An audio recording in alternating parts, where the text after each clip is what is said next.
Hello friends, welcome to my channel. दोस्तों, मेरा नाम है शेख मामून और आप लोगों को पता है मैं diploma in mechanical engineering complete करने के बाद जिलेट 2020 के थ्रू मेरा मैकेनिकल ब्रांच चेंज करके जादवपुर यूनिवर्सिटी में कंप्यूटर साइंस एंड इंजीनियरिंग में बीई मतलब बैचलर ऑफ इंजीनियरिंग के एडमिशन लिया था और अभी मेरा 4th ईयर जस्ट एंड होने वाला। दोस्तों, आज इस वीडियो में एक इंपॉर्टेंट चीज के बारे में डिस्कस करने वाला। मतलब मान लो क्लास 10 या क्लास 12 में आपका परसेंटेज बहुत लो हो गया, तो जब आप बीटेक और बीई करोगे और जब 4th ईयर में आपका प्लेसमेंट होगा, क्या सारे कंपनी आपको अलाउ करेगा या बहुत सारे कंपनी रिजेक्ट भी कर सकता है, इसके बारे में डिस्कस करूंगा। देखिए, हम लोग का बैच का जो प्लेसमेंट है मतलब Jadavpur university computer science and engineering placement 2022-23 session में अभी तक 120 प्लस कंपनी विजिट किया है। इनमें से मेरे को सिर्फ 19 कंपनी मिला है जिसमें क्लास 10 और क्लास 12 में मिनिमम कितना परसेंटेज होना चाहिए ये मेंशन था। कुछ कंपनी मेंशन किया था क्लास 10 और 12 में मिनिमम 50% होना चाहिए, कुछ कंपनी मेंशन किया था 60% होना चाहिए, कुछ कंपनी 65%, कुछ 70% और कुछ 80% भी मेंशन किया था। ये सारे कंपनी के नाम में बताऊंगा, उसके साथ सीटीसी बता देंगे और उसके साथ कितना मिनिमम परसेंटेज मेंशन किया था वो भी बताऊंगा। वीडियो के एंड तक जरूर अच्छी तरह से देखिए। और एक चीज है, अगर आपका ईयर गैप है, चाहे 1 साल का हो चाहे 2 साल का हो, ईयर गैप के लिए प्लेसमेंट में क्या क्या प्रॉब्लम आता है, अगर आप लेटरल हो, लेटरल को प्लेसमेंट में क्या क्या प्रॉब्लम फेस करना होता है, इस टॉपिक के बारे में मैं वीडियो ऑलरेडी बना चुका हूं, डिस्क्रिप्शन बॉक्स पर लिंक दे दिया, आप लोग जाके देख सकते हो। चलिए, जो 19 कंपनी बताया, 120 कंपनी के अंदर सिर्फ 19 कंपनी था जिसमें मेंशन था क्लास 10 और 12 में कितना परसेंटेज होना चाहिए, वो एक एलिजिबिलिटी क्राइटेरिया मेंशन था। वो मैं कंपनी का अभी नाम बताऊंगा। ये 19 कंपनी के अंदर मेरे को 3 कंपनी मिला है जहां पर मेंशन था क्लास 10 और 12 में मिनिमम परसेंटेज होना चाहिए 50%। कंपनी का नाम है जुरुटेक, 4.2 LPA CTC था, सेकंड आदित्य बिरला कैपिटल और ग्रो अप। मेरे को 9 कंपनी ऐसा मिला जिसमें मेंशन था मिनिमम 60% होना चाहिए। कंपनी का नाम इन्फोसिस, कॉग्निजेंट, पीडब्ल्यूसी India, Forbes Marshall private limited, होल्ते पेट्रोकेमिकल्स लिमिटेड, जॉन डियर, स्कैपलर टेक्नोलॉजी सॉल्यूशन, क्लिनियप्स, लर्निंग रूट्स प्राइवेट लिमिटेड। और एक कंपनी था जिसमें क्लास 10 के लिए कुछ मेंशन नहीं था, लेकिन क्लास 12 के लिए मेंशन था कि मिनिमम 60% होना चाहिए। एक कंपनी का नाम है प्रोतिविटी इंडिया, ठीक है। और इसके अलावा मेरे को और 2 कंपनी मिला था जहां पर मेंशन था क्लास 10 और 12 में मिनिमम 65% होना चाहिए। कंपनी का नाम जो हिंद रेक्टिफायर और टाटा स्टील। मेरे को 3 कंपनी ऐसा मिला था जहां पर मेंशन था 70%, मिनिमम 70% होना चाहिए परसेंटेज। कंपनी का नाम है ओराकल, टाटा डिजिटल, इम्यू सिग्मा।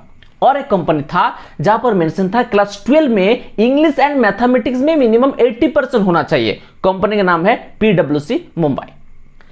इसका मतलब क्या है, 120 प्लस कंपनी के अंदर सिर्फ 19 कंपनी था जहां पर क्लास 10 और 12 में कितना परसेंट होना चाहिए वो मेंशन था। बाकी सारे कंपनी में क्लास 10 और 12 के बारे में कुछ मेंशन नहीं था।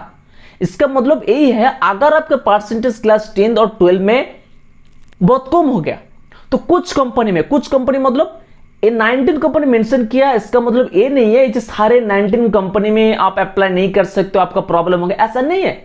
It depends on your percentage. आपके परसेंटेज हिसाब से इसके अंदर कुछ कंपनी में हो सकता है, चाहे 5 कंपनी, चाहे 6 कंपनी, चाहे 7 कंपनी, कुछ कंपनी में आपका प्रॉब्लम हो सकता है, कुछ कंपनी में हो सकता है आप अप्लाई नहीं कर पाओगे, लेकिन बाकी सारे कंपनी मतलब मैक्सिमम कंपनी में आप अप्लाई कर सकते हो, आसानी से एग्जाम दे सकते हो। ऐसा नहीं जो मैं कंपनी का नाम बता वही कंपनी आएगा, वही कंपनी प्लेसमेंट होगा, ऐसा नहीं। सेम कंपनी नहीं भी आ सकता है, लेकिन इससे ये समझ आ गया जे कुछ कंपनी में लो परसेंटेज के वजह से कुछ कंपनी में प्रॉब्लम हो सकता है। कुछ कंपनी हो सकते हैं 5-6 कंपनी या 7 कंपनी में हो सकता है अप्लाई नहीं कर पाओगे, लेकिन मैक्सिमम कंपनी में आप आसानी से अप्लाई कर सकते हो, एग्जाम देख सकते हो, कोई टेंशन नहीं है। ऐसा नहीं जो सारे कंपनी में मेंशन होता है क्लास 10 और 12 में कितना परसेंटेज होना चाहिए वो मेंशन होता है, ऐसा बिल्कुल नहीं है, ठीक है। तो टेंशन मत करो, सिर्फ आगे बढ़ने की कोशिश करो। जो हो गया कोई टेंशन नहीं, क्लास 10 और 12 का परसेंटेज अगर कम हो गया इसके लिए ज्यादा कुछ प्रॉब्लम आएगा ही नहीं। आगे बढ़ने की कोशिश करो। जो बीटेक बी आप करने वाला और कर रहे हो उसमें सीजीपी, अच्छा सीजीपी लेने की कोशिश करो। कोडिंग प्रोग्राम अच्छी तरह से सीखो। अगर आप सीएससी के स्टूडेंट हो तो बहुत सारे प्रोजेक्ट बनाओ, इससे कोई प्रॉब्लम नहीं आएगा। क्लास 10 और 12 के परसेंटेज कुछ प्रॉब्लम नहीं आएगा। और ये जो 19 कंपनी बोला है, इससे अलावा मेरे को और कुछ 9 कंपनी मिला जहां पर सीबी शॉर्टलिस्टिंग बोलकर एक चीज था। सीबी शॉर्ट लिस्टिंग मतलब जब आप अप्लाई करोगे आपको गूगल फॉर्म फिलअप करना पड़ेगा, और गूगल फॉर्म फिलअप जब करोगे उस टाइम आपको सीबी मतलब अपलोड करना पड़ेगा, या सीबी का जो गूगल ड्राइव लिंक वो आपको देना पड़ेगा। उसके बाद कंपनी आपका सीबी चेक करेगा, चेक करने के बाद एक शॉर्टलिस्ट निकालेगा जहां कौन कौन स्टूडेंट शॉर्टलिस्टेड है एग्जाम देने के लिए। ठीक है, तो अगर आपका परसेंटेज बहुत कम है क्लास 10th और 12 में तो इस टाइम प्रॉब्लम हो सकता है। लेकिन अगर आपका ओवरऑल सीवी अगर अच्छा है, ओवरऑल सीवी मतलब मान लो क्लास 10th और 12 में परसेंटेज कम है, ठीक है, लेकिन जो आप बीई और बीटेक किया और करोगे और करने वाला जो भी है वहां पर अगर आपका सीजीपी बहुत मान लो अच्छा है, मतलब कोडिंग प्रोग्रामिंग बहुत अच्छी तरह से सीखा है, बहुत सारे प्रोजेक्ट बनाए, everything you have done very perfectly, तो इसका मतलब क्या है, आपका ओवरऑल सीवी अच्छा है। तो इस टाइम ऐसा नहीं जो सिर्फ क्लास 10th और 12 के वजह से आपको रिजेक्ट किया जाएगा, ऐसा नहीं है। उस टाइम आप शॉर्टलिस्ट आसानी से हो सकते हो, depends on your overall CV. ठीक है, चलिए फिर भी नाम बता दो कौन कौन कंपनी था जहां पर सीबी शॉर्टलिस्टिंग था। कंपनी का नाम है टीसीएस रिसर्च एंड इनोवेशन, सिर्फ 9 कंपनी ऐसा था 120 के अंदर। टीसीएस रिसर्च एंड इनोवेशन, एक्लेरिस बिजनेस सॉल्यूशन, सीएनएज इंडस्ट्रियल, और उसके बाद एमसीपीआई, एलटीआई मतलब एलएनटी कंपनी, रिलायंस इंडस्ट्रीज मतलब Reliance Digital, super procure, Enfusion और एसएमएस ग्रुप। ये 9 कंपनी था जहां पर सीबी शॉर्टलिस्टिंग चीज था। मतलब कितना कंपनी हुआ, 19 + 9 मतलब 28 हुआ। इससे अलावा और 2 कंपनी था जहां पर पोर्टल शॉर्टलिस्टिंग था। पोर्टल शॉर्टलिस्टिंग ये जो 2 कंपनी है, कनेडी का सॉफ्टवेयर टीसीएस डिजिटल 2 कंपनी था। पोर्टल शॉर्टलिस्टिंग मतलब जब आप गूगल फॉर्म अब अप्लाई करोगे, गूगल फॉर्म आपको फिलअप करना पड़ेगा और उसके साथ कंपनी से एक पोर्टल का लिंक मिलता है। उस पोर्टल पर जाके आपको क्लास 10th का परसेंटेज, 12 का परसेंटेज, आपका डेट ऑफ बर्थ, नाम वगैरह, CGP, everything you have to submit in that portal. उसके बाद आइदर पोर्टल के द्वारा ऑटोमेटिकली और मैन्युअली एक शॉर्टलिस्टेड होके एक शॉर्टलिस्ट निकलेगा जो कौन कौन स्टूडेंट एलिजिबल है एग्जाम देने के लिए। ठीक है, तो इस केस में अगर आपका परसेंटेज बहुत कम है क्लास 10th और 12 में तो इस केस में प्रॉब्लम हो सकता है। तो जो भी है, कितना कंपनी बोला, टोटल 30 कंपनी, 19 + 9 + 2 टोटल 30 कंपनी, मतलब 120 कंपनी के अंदर 30 कंपनी ऐसा था जिसमें क्लास 10th 12 के परसेंटेज के बारे में मेंशन था, या सीबी शॉर्टलिस्टिंग था, या पोर्टल शॉर्टलिस्टिंग था। इससे अलावा और भी जो 90 कंपनी है उसमें कुछ था ही नहीं, मतलब कुछ परसेंटेज मेंशन नहीं था जो कितना परसेंट होना चाहिए क्लास 10th और 12 में, पोर्टल शॉर्टलिस्टिंग नहीं था, सीबी शॉर्टलिस्टिंग नहीं था। मतलब वो जो 90 कंपनी है, आपका जितना भी परसेंटेज आप आसानी से एग्जाम दे सकते हो। You can attend the exam अगर क्रैक कर दे उसके बाद इंटरव्यू दे सकते हो।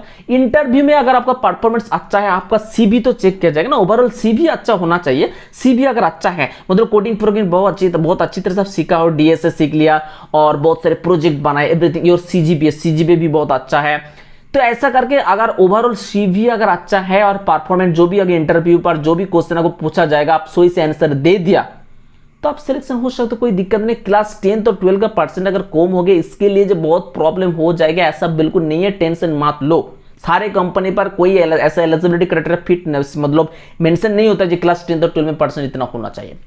लेकिन फिर भी अगर आपका प्रॉब्लम होता है तो क्लास 10th और 12 में परसेंटेज कम है, इसके लिए अगर प्रॉब्लम होता है तो ये जो 30 कंपनी मेंशन किया इसमें से कुछ कंपनी में, ऐसा नहीं जो 30 कंपनी में आपका प्रॉब्लम होगा, ऐसा नहीं है। Depends on your percentage, depend on your overall CB. ये 30 कंपनी के अंदर कुछ कंपनी हो सकता है, चाहे 5 कंपनी हो, चाहे 6 कंपनी हो, चाहे 7 कंपनी हो, इस तरह कुछ कंपनी में हो सकता है आपका प्रॉब्लम हो सकता है। चाहे हो सकता है आप अप्लाई नहीं कर पाओगे, एलिजिबल नहीं होंगे, लेकिन बाकी सारे कंपनी में आप आसानी से एग्जाम दे सकते हो, अप्लाई कर सकते हो। उसके बाद एग्जाम आपको क्रैक करना पड़ेगा, इंटरव्यू अच्छी तरह से देना पड़ेगा, सीबी अच्छा हो, उसके बाद सिलेक्शन हो जाओगे, ये तो अलग चीज है, बट एग्जाम आसानी से दे सकते हो। बात क्लियर?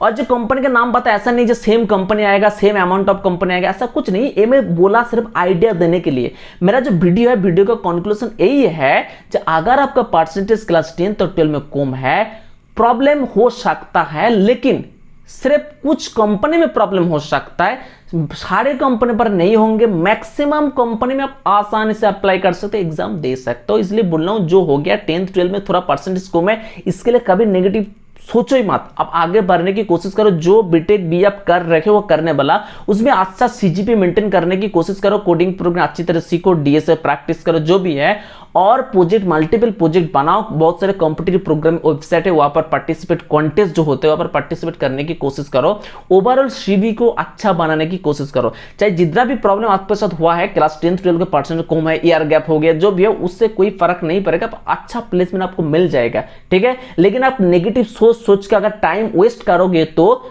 इससे प्रॉब्लम होगा, क्योंकि अगर आपका टाइम वेस्ट हो जाएगा, आप 100% एफर्ट नहीं दे पाओगे, आपका सीजीपीए कम होगा, अच्छी तरह सीख नहीं पाओगे, आपका सीबीए अच्छा नहीं होगा, तो प्रॉब्लम तो ऐसी होगा। तो इसलिए बोल रहा हूं, नेगेटिव मत सोचो, आगे बढ़ने की कोशिश करो। तो इस वीडियो के द्वारा मैं क्या आपको बोलना चाह रहा हूं, आप हो सकते समझ गए हो। फिर भी अगर आपका कुछ डाउट है, क्वेरी है, क्वेश्चन है, आप कमेंट बॉक्स पर जाके जरूर कमेंट कीजिए, मैं सारे कमेंट की रिप्लाई देने की कोशिश करूंगा। और मेरा टेलीग्राम ग्रुप का लिंक भी डिस्क्रिप्शन बॉक्स पर दे दिया, आप लोग जाके ज्वाइन कर सकते हो। तो जो भी है दोस्तों, if you like this video please hit the like button, share with your friends and subscribe my channel. Thank you.